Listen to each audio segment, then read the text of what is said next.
everybody's treated differently in the music business now. It's much more about business than music. Only interested in things that will sell at least 50,000. Anything under 50,000 is a failure. One fine day I will find a way to get close to you, close like we were on the night before we were born. One fine day I will find a new way to talk to you. If it takes 1,000 years, it will take 1,000 years.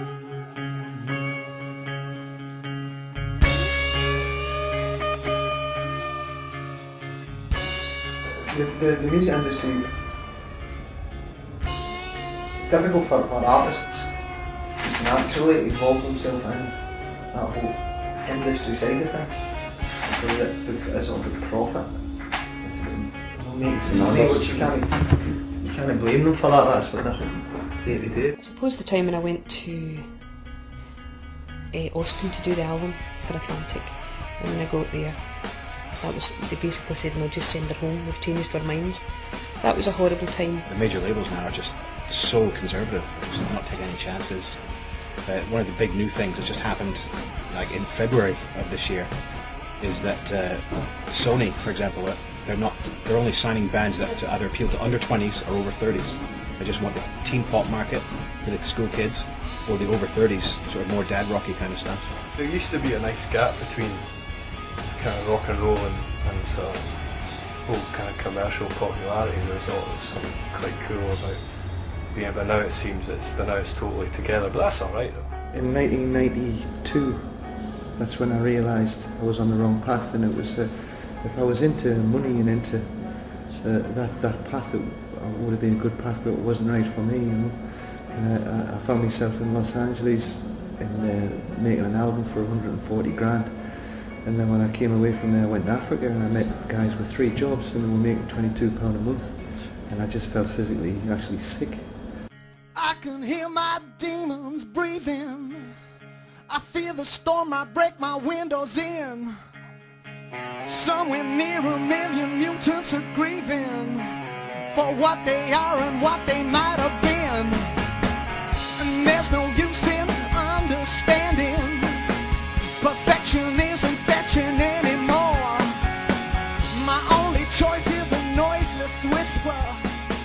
Perfect reflection from a mirror. This band, this lineup been together 4 years, give or take a while when the drummer went AWOL.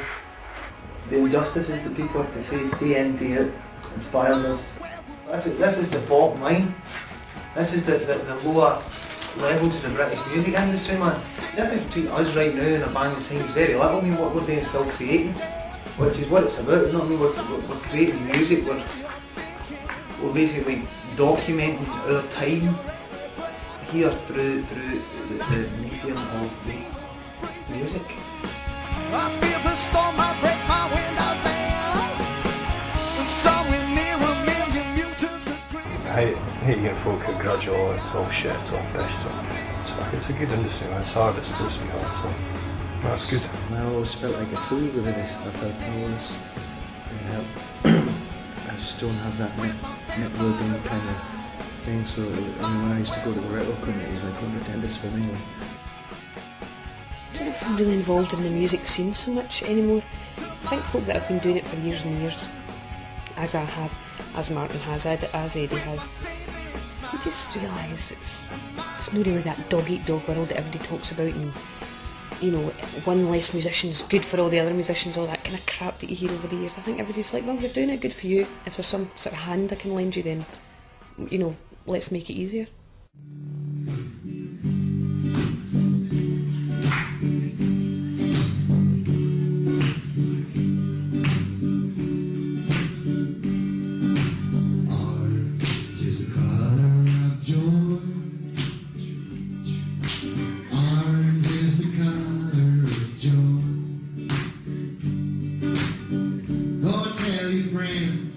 That the rainbow never ends.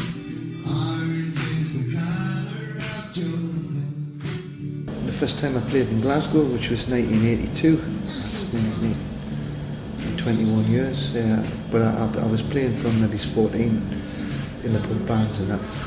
I do gigs to make a living really, and then I try to find funds to make recordings so I can sell them at the gig. It's like being on the outside of the industry without getting involved in all the business, you know, the corporate kind of stuff, you know, which the skin's too thin to deal with. I watched MTV because I haven't had a telly for about a year, like where I live. After about an hour I was holding a pillow, shocked.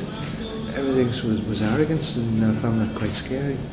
Of watching that, I thought the world was like that today. I was thinking the whole world's like that. I know a guy from Edinburgh personally who went around the schools about 2 years ago putting up posters trying to find a boy band that could play their instruments, and basically that turned into Busted, and they just wanted a boy band that could allegedly play their instruments. It was just total cynical, cash-in, manipulative, hideous, evil. Well, young, he's obviously quite a talented character, just a good voice, and he seems to be sticking at it.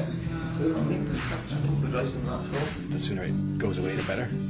I think it's starting to be forced out the door now, really, with the whole thing of like pop idol Michelle McManus. I think the public have just shown that it's just they've had enough. It's good, fascinating TV, but it's just like car crash telly. Quite enjoying it, but it's really sort of the Big Brother thing more than the music thing.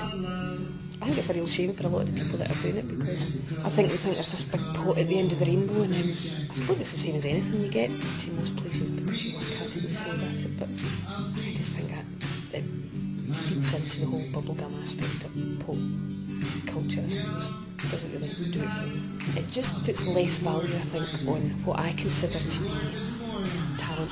Basically, you can sell records for CD singles for £3 or £4, and people will just go there because it's nice and clean, and they won't come to a backstreet shop like this. It's females, basically teenage females, or, you know, under 18 females is what drives the singles market. And in the old days, you talk about number ones. You couldn't get a number one single unless the grannies bought it. You needed the teenage girls and then the grannies to get it up to be number one. But the charts are so weak right now, you can sell 2,000 singles and get in the top 50. With some of the gimmicks and the giveaways and the Saturday morning kids shows and all that. It's very much child exploitation. You just see horrible things like S Club Juniors and all that kind of stuff, where they're aiming at the pre-teen market. And, you know, it's definitely dodgy. I don't really think that's going to take away from anything we're doing.